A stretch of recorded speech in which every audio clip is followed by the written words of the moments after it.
اس سے تو ہے ہی عورت کی۔ اس کے الفاظ نمرا پر جیسے نہ دکھنے والے تیزاب چھڑک گئے۔ سب اسے سن رہے تھے۔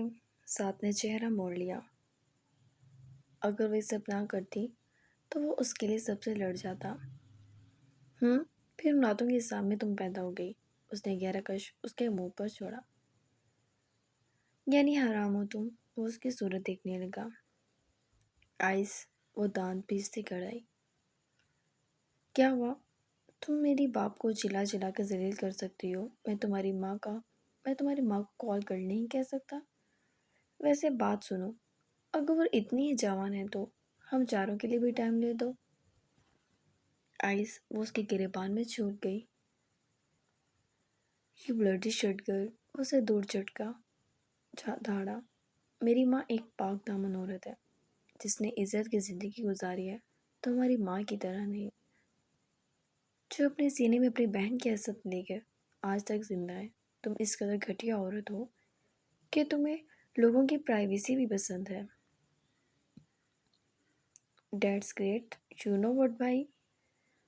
وہ مڑا، نمرا کے وجود پہ جیسے چونٹیاں رینگنے لگی۔ مرتضی ہاؤس کا ایک ایک فرد، پولیس کے اجنبی لوگ، سب اسے سن رہے تھے، جو اس کی عزت کی دھجیاں اڑا چکا تھا۔ آپ کی پرائیویسی یا اذان کی بارات والے دن دنیا کو دکھانے چلی تھی، یہ تو قسمت سے موبائل میرے ہاتھ لگ گیا۔ اس نے عشق کی جانب موبائل اچھال دیا اور عشق کا رنگ فک ہو گیا اس موبائل کو دیکھ کر۔ اور یہ عورت جان بوجھ کے اپنی انگوٹھی خود چبا کر ابیر اور اذان پہ الزام لگانے چلی تھی، تاکہ ہمیں تکلیف اور بے عزتی ہو، تاکہ میرے باپ کو تکلیف ہو۔ وہ برا سا منہ بنا کے اس کی شکل دیکھنے لگا۔ ساتھ بھی تنگ نظروں سے نمرا کو دیکھ رہا تھا۔ اشر والی بات نے تو جیسے سب کچھ شرمندہ ہی کر دیا۔ تو میرے بھائی کی جوتی کی نوک پر بھی نہیں بات کرتی ہو، وہ کماتا نہیں، چور فطرت تمہاری ہے، ہم میں سے کسی کی نہیں۔ وہ اس کے منہ پر اسی کی انگوٹھی مارتا بولا۔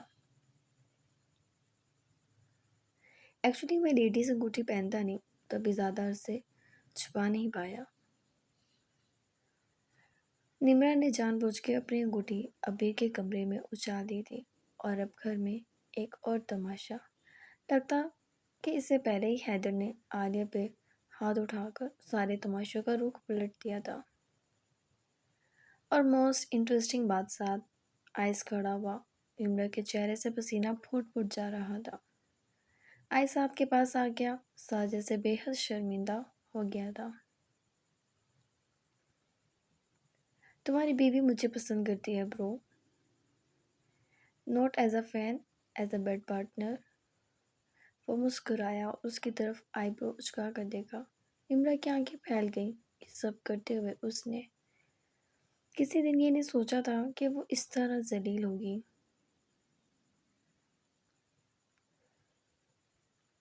دوسروں کو اذیت دینے والی آج خود لفظوں کی اذیت میں بھسم ہو جائے گی۔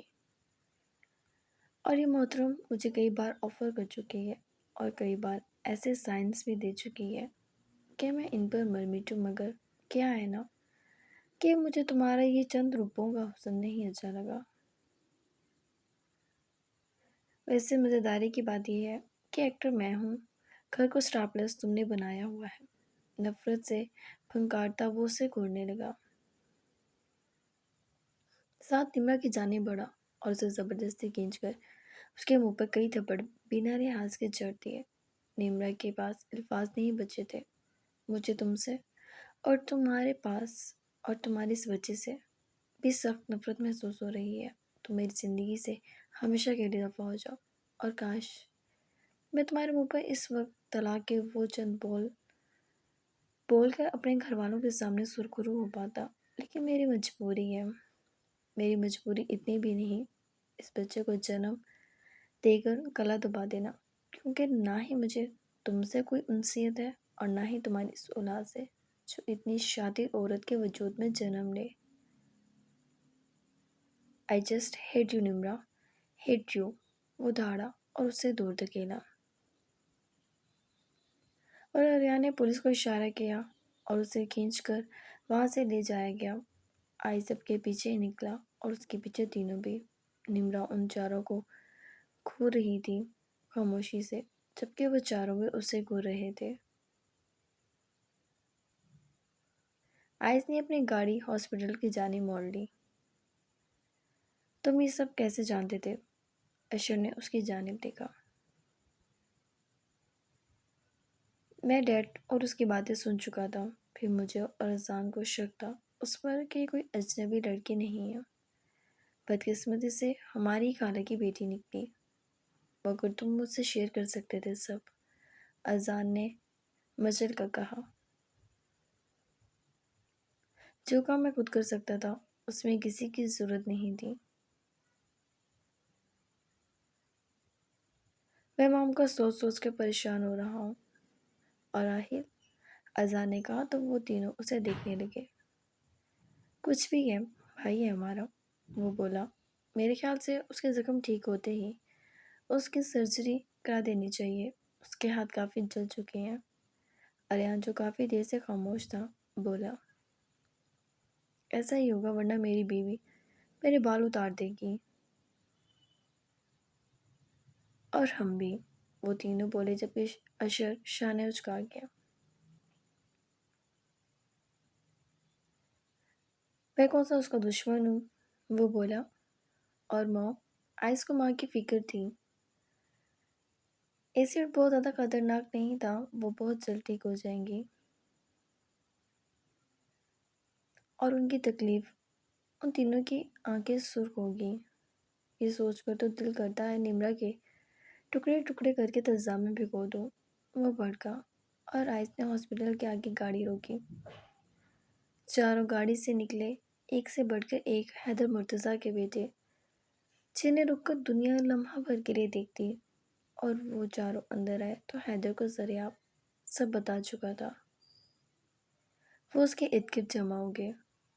حیدر نے سنجیدگی سے سب کو دیکھا۔ ماں کے پاس چل لیتے ہیں۔ آئس بنا بات کیے اندر چلا گیا اور وہ سب بھی اندر آ گئے۔ وہ خاموش لیٹی تھی، شاید گل میں تھی۔ موم، آئس آہستگی سے بولا۔ لائبہ نے سوجی ہوئی آنکھیں اوپر اٹھائیں۔ آئس کا دل کیا کہیں گم ہو جائے۔ اب یہ ماں کی تکلیف 1% بھی کم نہیں کر سکا تھا۔ آپ ٹھیک ہو جائیں گے، وہ اس کی آنکھیں چوم گیا۔ اذان لب دبا گیا۔ آریان دانت بھینچ کر اپنے آنسو اندر اتار رہا تھا جبکہ اشر بھی خاموش کھڑا تھا۔ انہوں نے ہمارے ساتھ ایسا کیوں کیا، وہ بولی۔ آئس فرش پر ہی بیٹھ گیا، اس کا ہاتھ پکڑا۔ وہ الٹی لیٹی ہوئی تھی اور اس کی کمر پہ ایک جال تھا جس پر شرٹ تھا کہ بے پردگی نہ ہوتی، صرف اس کی گردن دکھائی دے رہی تھی۔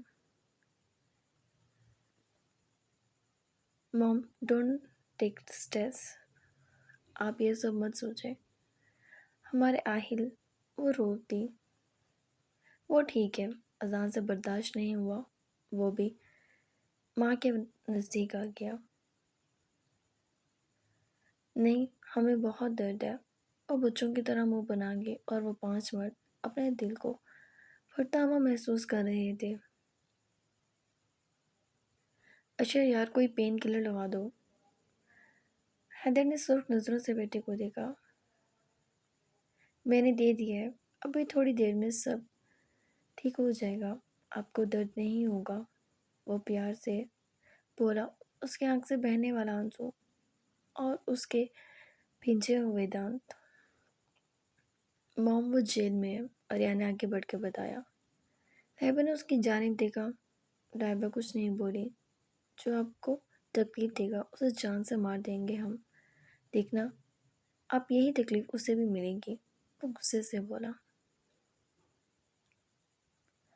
لائبہ، حیدر نے اس کے سر پر ہاتھ رکھا۔ لائبہ نے اس کی جانب دیکھا اور رونے لگ گئی۔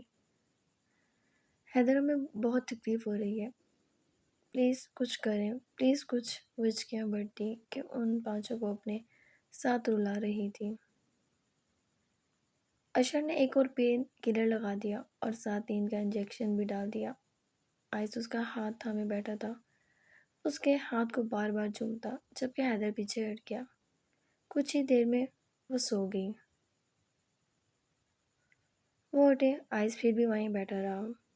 یہ سب میری غلطی ہے۔ حیدر صوفے پہ بیٹھ گیا۔ پلیز ڈیڈ، کچھ غلط نہیں کیا آپ نے سوائے اس کے کہ اسے بھی مار دیتے۔ ہماری ماں کو آج اتنی تکلیف نہ سہنی پڑتی، اریان بولا اور حیدر کے پاس بیٹھ گیا۔ لیکن میں نے لائبہ سے یہ بات چھپائی، میری غلطی، واقعی میرا گناہ بن رہا ہے۔ وہ آئس، اذان اور اشر کو دیکھتا بولا جو خاموش تھے۔ ڈیڈ، ہمیں ٹرسٹ ہے آپ پر۔ اذان بھی آگے بڑھا، آپ فکر نہ کریں، یہ عورت اپنی ٹانگیں توڑوائے گی، اشر بولا جبکہ حیدر گہرا سانس بھر گیا۔ اور تمہیں تو میری بات کا کبھی یقین نہیں آئے گا، وہ آئس کو دیکھتا بولا۔ میری ماں کو تکلیف دینے کا سبب بنے ہیں آپ، کہیں نہ کہیں آپ سے تعلق ہے اس بات کا، اس کے علاوہ مجھے آپ سے کوئی پرابلم نہیں۔ وہ سنجیدگی سے بول کر اٹھ گیا اور باہر نکل گیا۔ حیدر نے ان تینوں کو دیکھا۔ آپ جانتے ہیں وہ آپ سے زیادہ موم کے لیے حساس ہے، وہ باپ کو تسلی دینے لگا۔ آہل کیسا ہے؟ حیدر کھڑا ہو گیا۔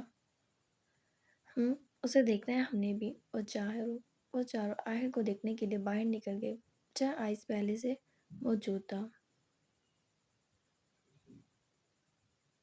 وہ دودھ پی رہا تھا۔ آئس نے پہلی بار اس کے سر پر پیار سے ہاتھ پھیرا۔ سوری یار، وقت پہ پہنچ جاتا تو تمہیں یہ تکلیف نہ ہوتی، وہ آہستگی سے بولا۔ لیکن میرا وعدہ ہے آج کے بعد تمہیں کوئی تکلیف نہیں دے گا، اور یہ تمہارے ہاتھ، وہ رک گیا، کبھی دوبارہ ان ہاتھوں کو تکلیف چھو کر بھی نہیں گزرے گی۔ اس نے آہل کو جھک کر پیار کیا۔ اس کی حساسیت ادا جانا ماہی ابیر سبھی محسوس کر رہی تھیں، اور سب بھی جانتے تھے وہ جتنا جذباتی تھا اتنا ہی حساس تھا۔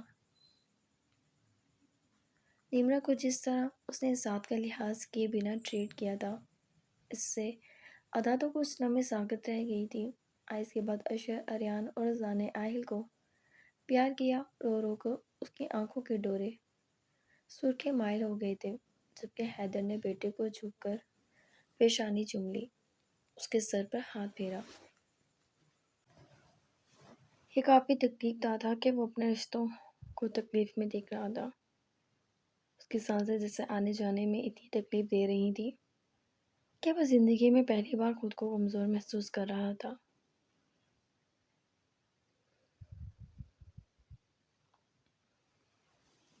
عالیہ کو نمرا کی گرفتاری کی خبر ملی تو اسے اپنی جان کے لالے پڑ گئے۔ حیدر تو اسے زندہ گاڑ دے گا، یہ اسی کا مشورہ تھا جو اس نے اسے دیا تھا کہ وہ ختم کر دے، سب چلا کر راکھ کر دے لائبہ کو۔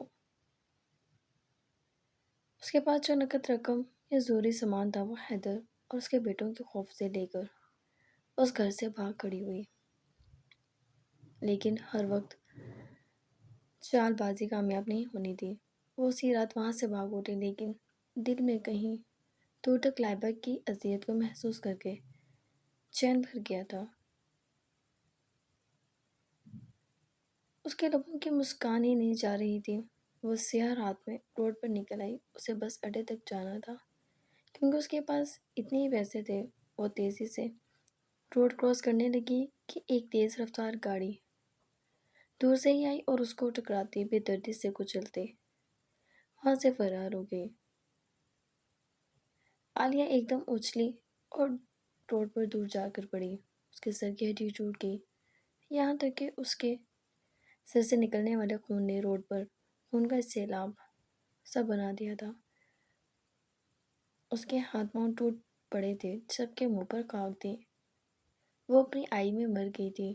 آخری چند سانسیں تکلیف سے لیتے اس نے دنیا سے منہ موڑ لیا، جبکہ دوسری طرف جیل میں نیمرا کے لیے رہنا، وہاں بیٹھنا نہایت مشکل تھا۔ وہاں کی عورتیں، وہاں کی گرمی، مچھر، گندگی، عورتوں کی ایک دوسرے سے ایک دوسرے کے ساتھ مار پیٹ، وہ سب کر تو آئی تھی، لیکن اس کی چالاکیاں اور چال بازیاں یہاں کام آنے والی نہیں تھیں۔ اسے محسوس ہو رہا تھا وہ پھنس چکی ہے۔ اے اٹھ، چل تیری باری آ گئی ہے، ریمانڈ کے آرڈرز ہیں تیرے، ایک کانسٹیبل بولی۔ لائبہ کا چہرہ رنگ فک ہو گیا، جبکہ وہاں سب عورتیں ہنسنے لگی۔ ریمانڈ کیوں؟ وہ ہکلا گئی۔ یہ تو تجھے کسی بھی تیزاب پھینکنے سے پہلے سوچنا چاہیے تھا کہ تم پنکھا کس سے لے رہی ہے، حیدر صاحب کی بیوی سے؟ تو جانتی بھی ہے حیدر صاحب تجھے کھڑے کھڑے زہر کے ٹیکے بھی لگوا سکتے ہیں، شکر منا ٹنڈوں پر راضی ہیں وہ، فی الحال، ورنہ ان کے لائے گئے مجرموں پر تو سختی ہی الگ ہوتی ہے۔ اب چل، وہ اسے کھینچ کے باہر نکال گئی۔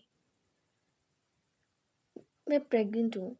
اسے محسوس ہوا کہ اس بچے کو وہ یہاں استعمال کر سکتی تھی، جس بچے میں نہ اسے دلچسپی تھی اور اس کی حرکات کی وجہ سے ساتھ کو بھی نفرت تھی۔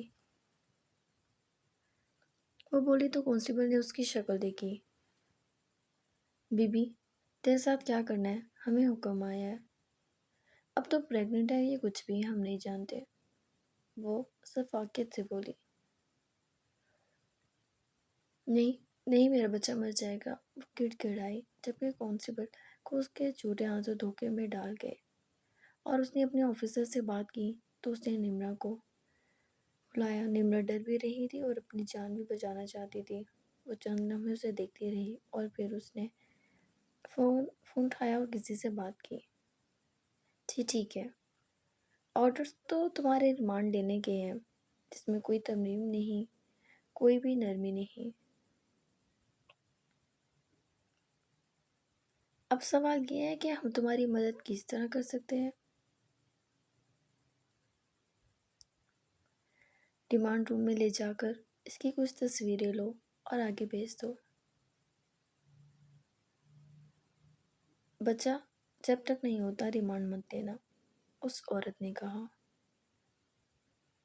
نمرا نے شاطرانہ مسکراہٹ سے اسے دیکھا اور اس کے قدموں میں بیٹھ کر شکریہ ادا کرنے لگی۔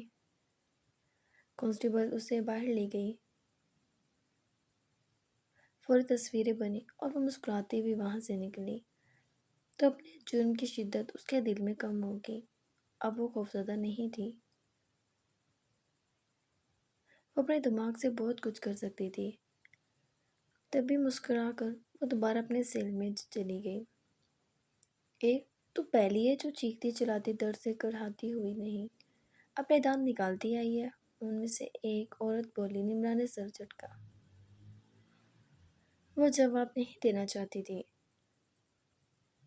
اپنے آپ کو بچا تو لیا تھا، لیکن یہ اذیت کم نہیں تھی جو وہ سہ رہی تھی، کیونکہ ساتھ کے ساتھ رہتے ہر آسائش کی عادت ہو چکی تھی۔ آنکھ بند کر کے کھولنے پر ہی ہر چیز میسر آ جاتی تھی۔